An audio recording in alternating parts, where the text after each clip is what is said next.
Hello guys and welcome back to Cooking with Sadaf. Today I'm gonna show you how to make these super delicious simit breads. These are authentic Turkish recipe. They are great for breakfast, snacking, brunch or eating them by their own.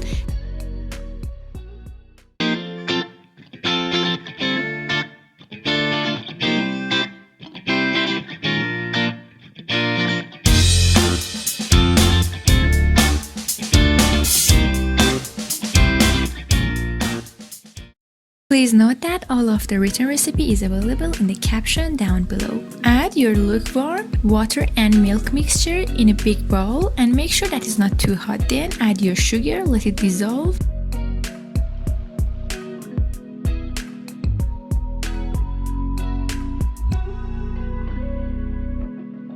Then drizzle your active yeast on top of the milk mixture and just give it a quick stir.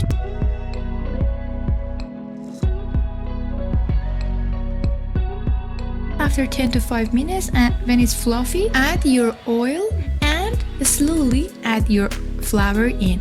Please make sure that the amount of flour in this recipe is approximate because the moisture absorption is dependent on the type, brand or even the place that you live. So add your flour slowly. You can always add more but you can't take it out. After the moisture has absorbed all the flour, add your salt and continue to kneading. You can knead with your clean hands on a clean surface, but if you have a stand mixer, go ahead, use the dough hook. I don't have a stand mixer, so here I'm using my hands and just kneading it until it's firm and not sticking to my hands anymore. Please make sure that you are not using too much flour in this step. Add enough flour until it's not a wet dough. We want the dough to be holding its shape. Knead about 5 to 8 minutes, it depends, but do not over knead or under knead the dough.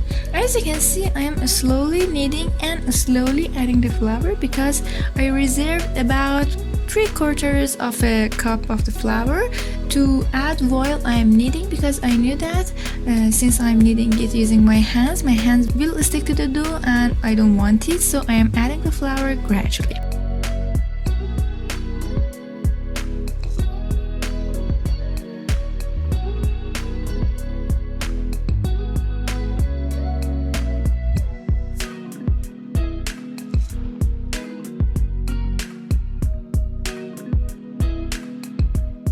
As you can see, the dough is holding its shape and I'm just adding the flour really slowly, not too much that my dough will be dry.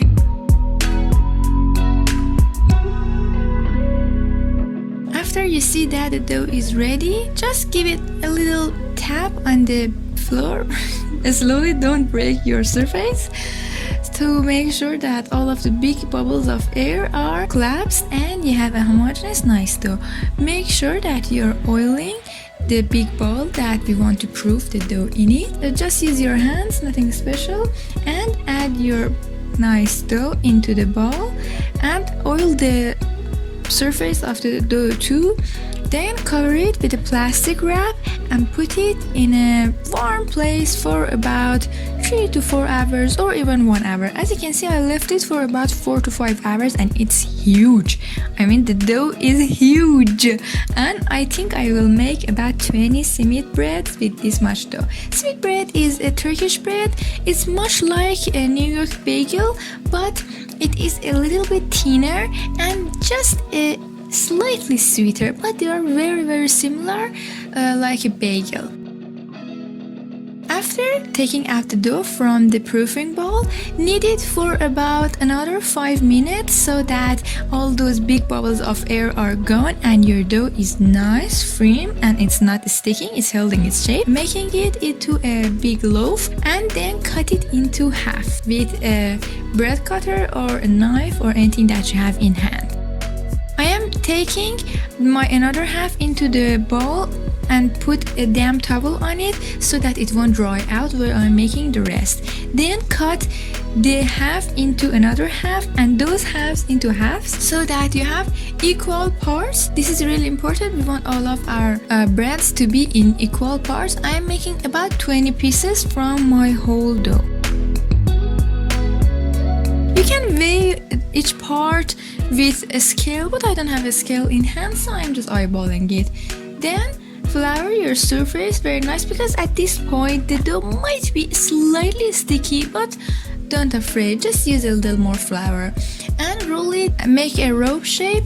Then I can't really explain it, but as you can see, tie two ends of the rope together and using your hands give it a kind of a twist. We want that twist because it's important for the texture of our dough.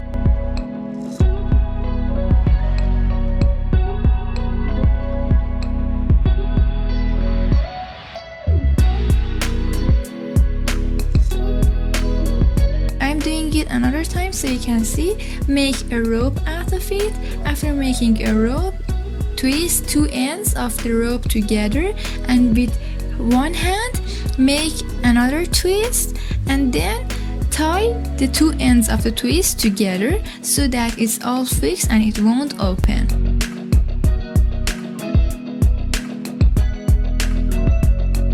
Then add your breads into a greased pan, lay them on and then brush the egg wash on top. I am using some water, brown sugar, white sugar, dark brown sugar, little salt and eggs. Of course, the main recipe uses molasses and grape syrup, or you can use maple syrup. I didn't have the grape syrup or those kind of syrup that they use, so I'm using brown sugar with eggs. This will work same as something like molasses. The texture and the taste will be same. There won't be a big difference, since there are sugars and it will caramelize in the oven. Therefore, you can use brown sugar instead of molasses if you don't have it.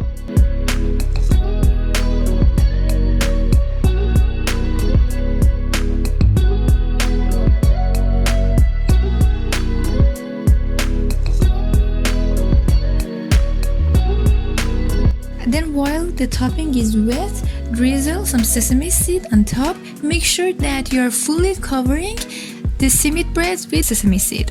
I am using just sesame seed. Of course, you can use everything but bagel seasoning. You can use any other type of topping that you want, but the traditional one is the sesame seeds. I have baked these simits into the oven, both gas oven and electric oven. They both work. Just bake them until they are golden brown on top. The only difference of these simit breads with bagel is that we don't boil them, we straight bake them.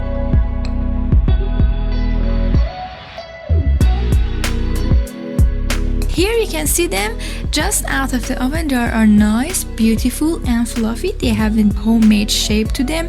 They are super delicious. You can freeze them, you can store them. I hope you have enjoyed this recipe. I highly suggest you try them. You will love these easy bagel recipes. They are Turkish simit breads. They are so delicious and my all-time favorite. Thank you so much for watching until the end. If so, don't forget to like, comment and subscribe to my channel, and please tell me what other recipes do you want me to post. Thank you so much for watching.